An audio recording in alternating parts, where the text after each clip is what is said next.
लोग ऐसे होते हैं कि जिनको पढ़ने में ज्यादा इंटरेस्ट होता है, वो पढ़ के ज्यादा सीखते हैं जी। बाज लोग सुनकर ज्यादा सीखते हैं, बाज लोग देखकर ज्यादा सीखते हैं।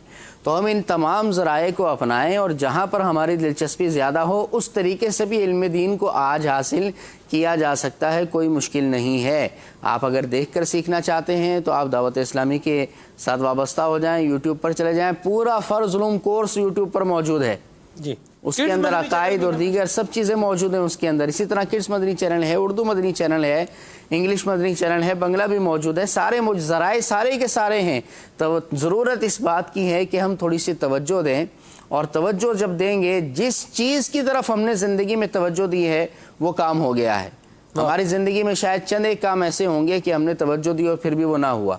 जैसी तवज्जो उस काम को चाहिए, उसको हम वैसी तवज्जो देंगे तो वो काम अल्लाह की रहमत से हो जाएगा।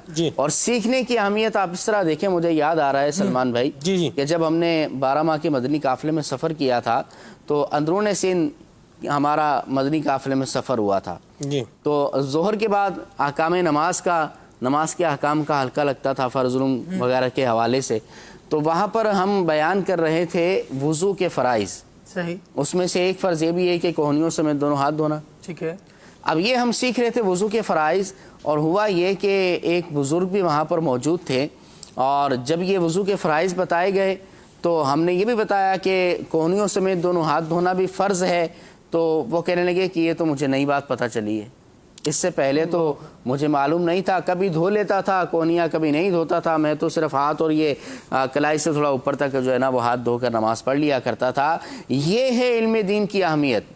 अब बंदा गौर करे कि उनकी 40-50 साल की उम्र होगी, इतने सालों की नमाजें अगर वो कोहनियों समेत बाजू हाथ धोए बगैर नमाजें पढ़ी होंगी तो क्या वो कबूल होंगी? तहारत शर्त है, और जब शर्त नहीं पाई जाती मशरूत नहीं पाया जाता, यानी जब वुज़ू ही नहीं है तो नमाज नहीं होगी जी। इसको यूं समझ लें, बेस ही नहीं है तो बुनियाद क्या होगी?